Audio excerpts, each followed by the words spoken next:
Brief title of Hooligans, Red Bricks and Barry Hines, which we'll get onto a little bit later.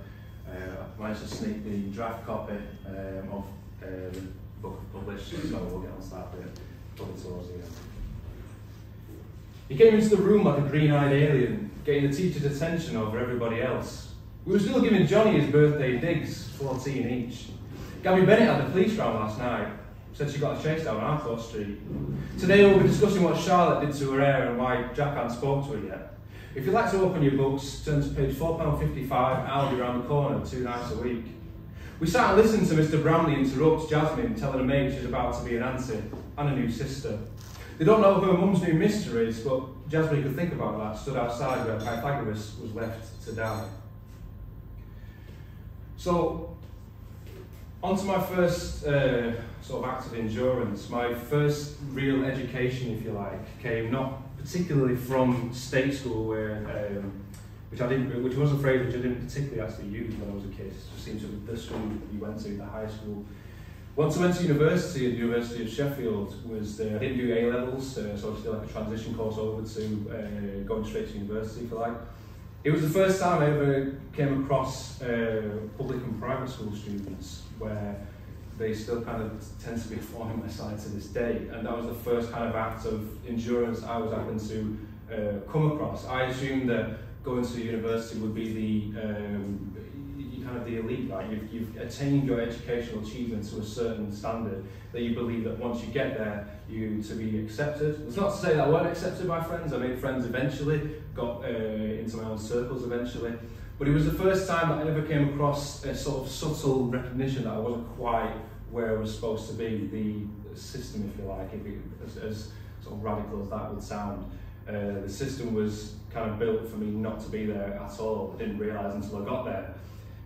Once I had to fill out the maintenance loans and other scholarship loans that they apply for to help you get through university if you're from working class areas, or the phrase that they're obsessed with nowadays is underprivileged areas, which is baffling to me because I don't know where the privilege tends to be and just causes more issues in the road. So that was the first area where I came across, yeah, that I was a little bit different, and I recognised that once you apply to these loans and what have you, you have to use a list which you give your postcode and it determines how poor your street is. And I didn't recognise once until I got there that I was technically from one of the list of the poorest streets in England or something. I was like, it was alright, wasn't it? I don't know what was so bad about that, I guess. But once we got to university, I became engrossed, which we'll get onto a little bit towards the end, with, as anybody from South Yorkshire or the North will recognise, the picture on the left there is of Kes.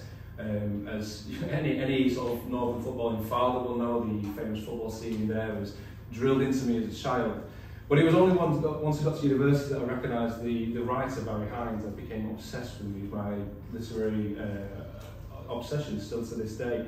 And this quote comes from one of his, I think it's one of his only book of essays about his experience, where he was a very good footballer as a young man. He had trials for Manchester United. He had one match for England. Now, back in the 50s and 60s, I think, when he played at the time, the English football world at the professional level was mostly dominated by the upper classes. Although it was still a world-class sport, to get to an English high standard professional level, you still had to be sort of fairly within the, as anybody who's participated in varsity sports at university seems to be only dominated by the upper classes or the middle classes. Now he goes to the trials where he meets other English players alongside his teammates, and that's where he gets his first class recognition of difference, because that on the football field is the only way he can match them. I was embarrassed by my clothes. I was a northern Herbert. They were too well bred to be rude. But all the time I feel like I was being politely patronised. It's more like two worlds, referring to a Benjamin Disraeli quote.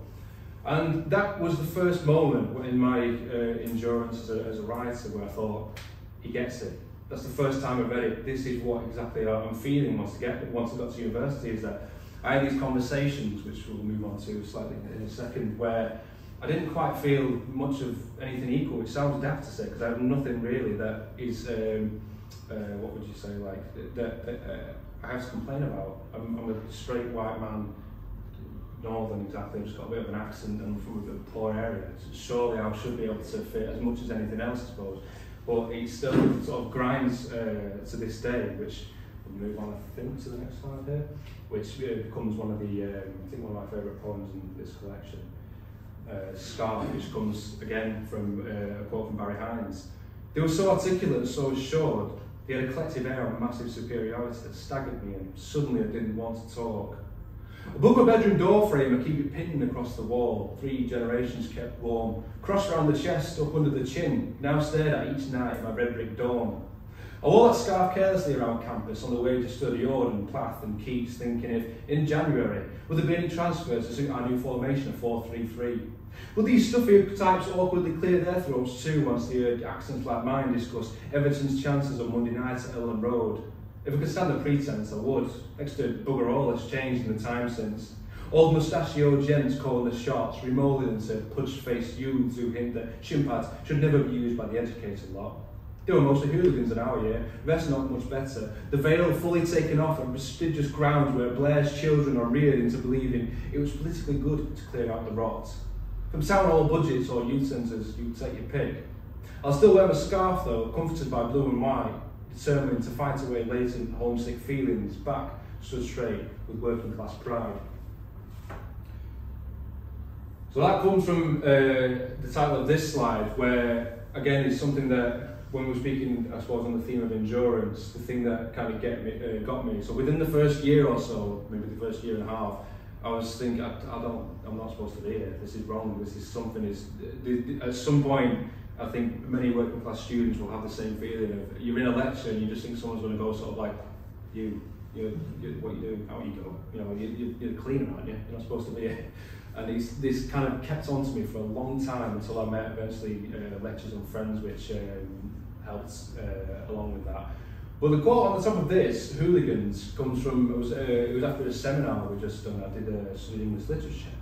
And the student who I was with, he didn't mean it in a sort of nasty way, it was just kind of a slip of the tongue, if you like. We were talking about, so in my school, drama was something that was not respected like at all, really. You just did it to muck around, and the drama teachers were heavily stressed. And you just didn't really, unless you're really into drama and something you want to do as a career, it was just sort of like, you just a waste of an hour, really. Which frankly, as blunt as this will be, a lot of, especially to a lot of northern lads maybe, if you're into drama, there was questions needed to be asked, you were to be a little bit less than masculine, let's say.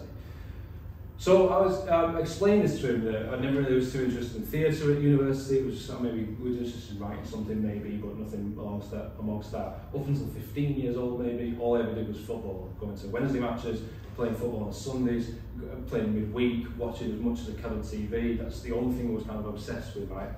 And the guy responds saying, oh yes, we had football, people into football in my school, but they were mostly the hooligan type of guys. And I was like, Jesus Christ. I've never, even within the football world I've grown up in, hooligan hasn't been used for like 40 years, and that's usually in Millwall or Leeds, and it's not, like, this is so not, what a weird word. And I was, for ages, I was like, what a strange thing to say. And I was like, yeah, I used to play football quite often. Oh, no, I didn't mean, I'm just, people that I play, I was like, oh, you mean because you just mentioned that I just said to play, oh, don't worry about it, I'll forgive you now, shall I? And I should have done, really. I should have forgiven by now, because it was about 5 years ago.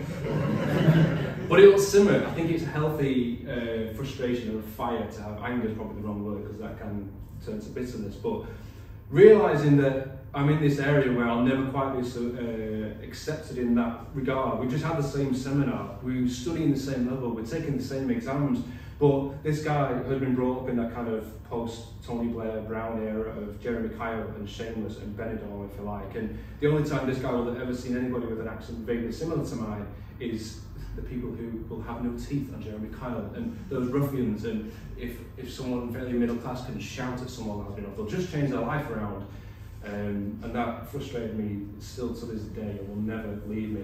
Now the quotes I have on top of here is the second quote again from Barry Hines, comes from in that same book of essays, which I'll refer to later again for anybody who's interested. Is he talks about his experiences studying literature in the classroom. He doesn't quite like language because that's just sort of picking the words out and finding the meaning of them, which he didn't really like.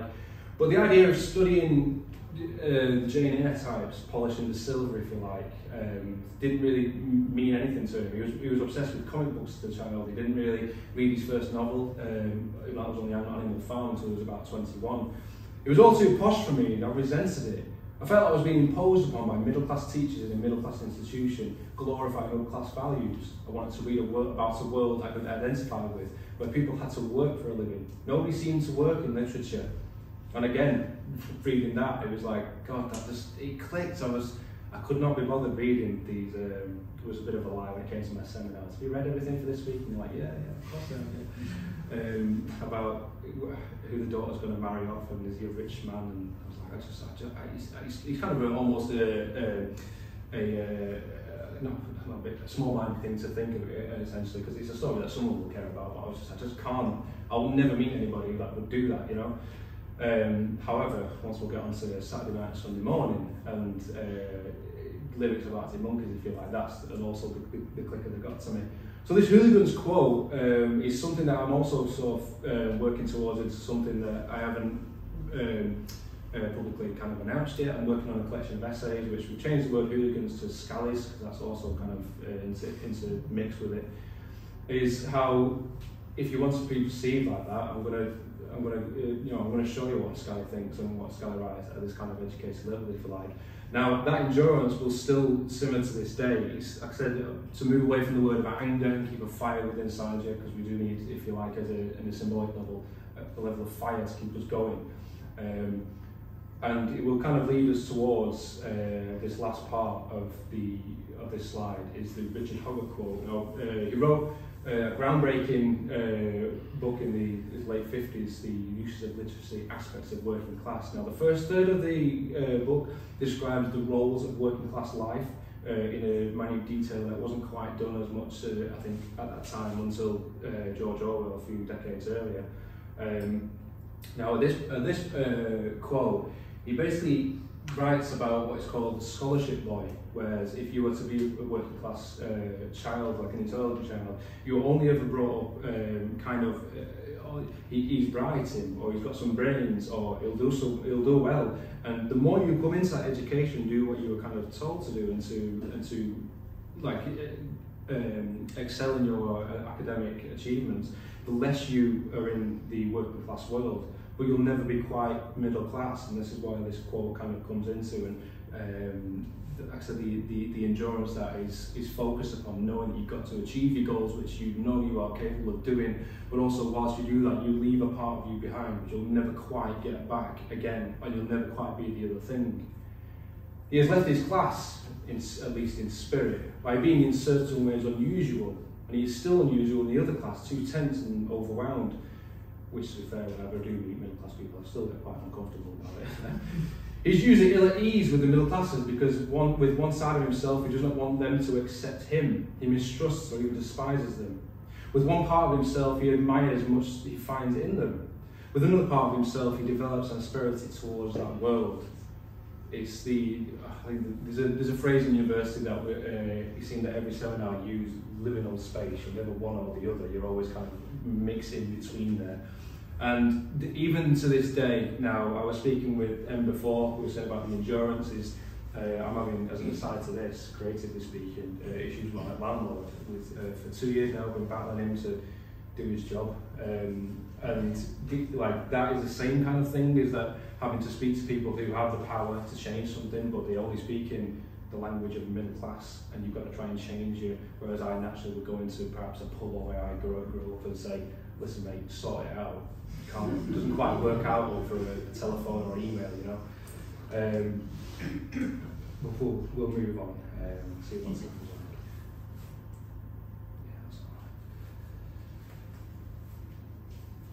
And so you're, to finish off this slide, yeah, you're left within sort of the in-between space where you never quite know who you are, and trying to always keep hold of those things that you need to keep yourself going. So for example, so I work in my day job, I feel like, is in a cafe. That's all I pretty much do. And the teachers in the cafe within the institution of teaching is fairly middle class, and it's a good profession to be in. I've got people and family who have graduated into teachers now. It's always a respectful position that I'll never not that's our profession of teaching. However, working in a cafe, once you have the, if anybody has worked at retail jobs or Starbucks or Costas or what have you, McDonald's or where I used to work, once you've got the badge on and the name tag, it doesn't quite matter how clever you are, because you're only there to give the coffee and to present the coffee, and that's kind of it. The amount of times I've been in, and they sort of turn up and, "Hi, you alright mate? Okay. Yeah, Americano please." And you're like, "Cool, I'll just, I'll make you drink and shut up," you know. And there is an intense kind of frustration there, and once I've let them know, "Oh, what do you do at the weekends, or what do you do, do you do anything else other than work in a cafe?" "Oh, I'm a writer." Oh, it's like, God, that hooligans thing just keeps flooding back and never leaves me alone. Is that, I'm amazed by that. And so those days where I'm, because it's a 0 hours contract, I'm trying to live that balance of something that you would naturally get as an upper class or middle class person. Once you've got that financial background and that safety net of knowing you can spend 3 months traveling in Mexico or where have you, and the being able to believe that you can have the time to write about your experiences, if you like. I cannot financially do that. I have to have the 3 days, say, at work or however much. And then the days off, I know I can't just either relax as much as I'd like to. It's grinding the teeth in Wetherspoons, knowing that it's £1.50, I think, of like all-day coffees and teas. I've just sit myself and forced myself to do something, because if I don't, I'm going back in work and just really stressed again. And you have to try and play that balance all the time. So for the past few months, I haven't quite done much of any writing, because there's more shifts at work, and you have to try and capitalise, as disgusting as that word is, on the finances that are available there. But the more I'm doing that, I'm come home exhausted, and you don't want to work. And it's always trying to find that no matter how often that you see no matter how often you will be able to work, you've always got to find that something on top of that. I've always managed to, luckily up to now, is keep hold of. As long as you can I can keep that fire within me, which is why this hooligans quote, it's a silly thing to say. I've been called far worse in my life, but it's just one thing that will never quite leave. And as long as I can keep that above me and just say, right, I think I'm going to show you eventually, which isn't, I don't think always the best way to go about creative writing, I suppose, and say like, I'm going to show them kind of thing. But I don't know, it kind of gets me by a little bit, and half this book is written with that fire of recognising, like, this is what it's like, you know. So we'll move on.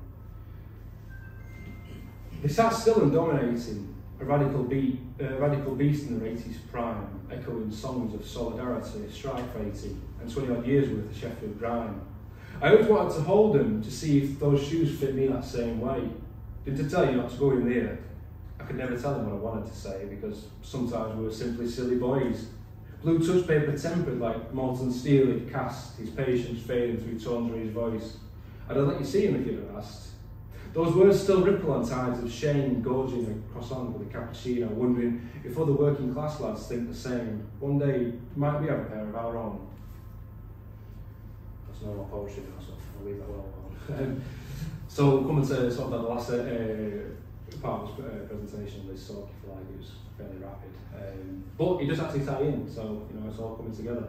So this last slide of Heinz Silito, The Angry Young Men. Whilst Heinz probably wasn't categorised as the angry young men, the angry young men as a genre, if you like, came in the post-war writer generation of working class men who, or predominantly men. Sheila Delaney, for example, would be up there, I think, perhaps, but slightly different. And due to the stability of post-war Britain and the first time that kind of recognised we had of course, the National Health Service for the first time, we had a strong union force, we had recognised jobs that we needed, and we had the working class for the first time, and perhaps in most recent history, could breathe for the first time and think, what am I actually doing with my life? And what's still to this day one of my favourite novels of Saturday Night and Sunday Morning, which is a quote I'll read the quote, which I think most people will recognise towards the end of it. What am I, he wondered? A 6-foot pit prop that wants pints of ale? That's what I am. I'm me and nobody else. And what people think I am or say I am, that's what I'm not, because they don't know a bloody thing about me. Comes from the Arthur Seaton, the lead anti-hero, if you like, of Saturday Night and Sunday Morning. And for those who may not have missed it, or may have missed it, the Arctic Monkeys' first album comes directly from this quote, and so everything leads to another. These Angry Young Men were again the first time where, as well as Hines, where it clicked for me that this is what happens when you can keep with that endurance. So there's Alan Sillitoe, the author of Saturday Night Sunday Morning, John Osborne, Look Back in Anger, other people I should have written down at some point, John Brain, Room at the Top. All these working class writers were the first people who were to say essentially what I'm trying to mimic them and copy essentially what they're doing in a 21st century level. They say, listen, here I am, I'm going to tell you what it's like. If you're going to cast aspersions on me and tell me it's come from the post-war generation they might not have fought, but why should I go back into being the terrible jobs that I did have? Why should I do that? Because we've just won your war, haven't we? They might not have exactly, but that was essentially the point they're trying to make. For those who may not have read Saturday Night and Sunday Morning, it's essentially about what is it about? A man who sleeps with two squaddies partners, and then with his sister, with the lady's sister at the same time, gets into a bit of trouble. But it's more the scenes of going to work for the first time, or going to work and showing the ins and outs of being a working man, if you like. And these moments where the smaller quote at the bottom. There are moments, chapters where I said, like, there's a part where he's just fishing and talking sort of to himself and to his friend and sort of saying, what am I actually doing in life? I'm going to do what I like, that's what I shall do. And it was so refreshing, this is written again 1958, to read this at university and to realise when I'm doing these poetry classes, and these creative writing classes, I remember there was a comment from a lecturer who said, what actually is poetry then? Now I'm taking this to believe that poetry in my head is going sort of from whatever topic you're talking about, going from point A to point C without explaining point B in my head, just trying to get across the thing as sort of beautifully and simply as possible. Now their response to this as lecturer was that's quite a simple way of putting it. Is there any chance you could expand on that? Again, not really an insulting thing to say, but the word simple in my head, to be honest, as a kid I was a bit simple, and I'm thinking, I shouldn't do this. Don't do that. and straight away I'm like, I can't bother with this, I'm done with this. And you're hearing people do poetry that I didn't really respect because they're talking about, what does it mean to be human? Oh, God, it's talking about something, interesting maybe, but maybe that's just my small-mindedness again. But reading these Angry Young Men again became my obsession. When I worked on my dissertation, I ended up doing 2 for a master's as well. But when I did that, my research for that, I was just obsessed again with these Angry Young Men. They're talking about things that I actually just talk about work, or I know it might sound quite dull and quite boring, but to hear people have conversations that I know I've had in the pub myself many times. I've seen it written down. People describing people with terrible teeth, or with who's, I don't know, perhaps overweight or eating terrible food. I'm like, God, that's half my family. That I know who these people are, and it sounds almost pathetic in a way, as if a child's just read for the first time. But when you've had a university institution that highlights all these classics that just bore the hell out of me, compared to these books that perhaps were not as highlighted, perhaps. It was the first moment where I thought, these authors have had to endure the same things that I am seeing now. I am seeing the parallels, especially as we're talking now, not at university level. I'm seeing these parallels. I'm recognising what they're sort of having to go through. So Alan Sillitoe, for example, I think it might have been Saturday Night, Sunday Morning, who the idea was for him to either write a novel or to a few short stories, sell them, go abroad to, I think it was Mallorca for like a few weeks, right there, sell something, and just keep working that way, even though it's probably perhaps not a recommended work method. That was the idea. He saw it as a vocation, as a job, as something that needs to be done, if you like, as opposed to something that's just something for the fancy and to, I don't know, stick on the mantelpiece, if you like. Again, Barry Hines, there was a quote, I missed it. Oh, I missed it. There was a quote I was going to put on, which I forgot about. It's, there's an interview he does, which I think I find a link to, maybe I could send or something, where he says that I'm a fool to write novels. I'm a fool. They take 2 years. There's no bloody money in it, and they're only read by the middle class. I must be crazy. Why bother? And he's right. To be fair, it takes absolutely ages. But what he means, of course, is that not so much it takes that long to write, but everything else you've got to do to as well. He had to work as a teacher as well, amongst other things he had to deal with. But oh, sorry, I've just read. Sorry, I've just only noticed it's on the ears there. Yeah. Sorry, I thought it was a bigger quote than that. I was looking for the big chunky thing. But yeah, that quote there. Yeah. So basically, yeah, and it was this moment where, coming towards the end of this, relating it all back to endurance, I'm recognising myself doing the same things that they did, and mimicking their artistic, creative journey, if you like, writing about things and realising that there is sort of an audience, if you like, to be read about things that I'm talking about. And there are not, there's always a slightly negative portrayal. The working classes are only, this is what I didn't put on, but it's again from Barry Hines, is that if you can make the working classes funny or entertaining or victims, you can make them harmless. They're not really, who cares, you can put them on TV all day. But the second you make them intelligent, that's when it's all the people in charge of TV, which is still predominantly the upper middle classes, or that was when it becomes dangerous to be working class, when you're intelligent. Hence why we haven't seen Mick Lynch on TV for a long time, because he just doesn't do anything dramatic exactly. He just sort of says what needs to be said. In my opinion, if like, I'm not sure if anybody is particularly a socially self-conservative. I'm just saying that this is my real life example of what happens when you are intelligent, and you can say it like it is, I suppose. And that, for me, taking these into account, the hooliganism of university, the comments, the subtle comments you see every day in university about my experience there, and knowing that there were writers that to this day still inspire me and recognise that if they've done it, I can do it too. They've done these things, I can do it. There are still some of the greatest works. I mean, again, going back to Kes, ask men especially. You won't need to ask, but I've seen Kes, they will have. I could put all my money on it. I could put all £35 in my bank account, knowing that they'll have seen it. I've been to screenings of Kes in Wentworth Hall in Barnsley.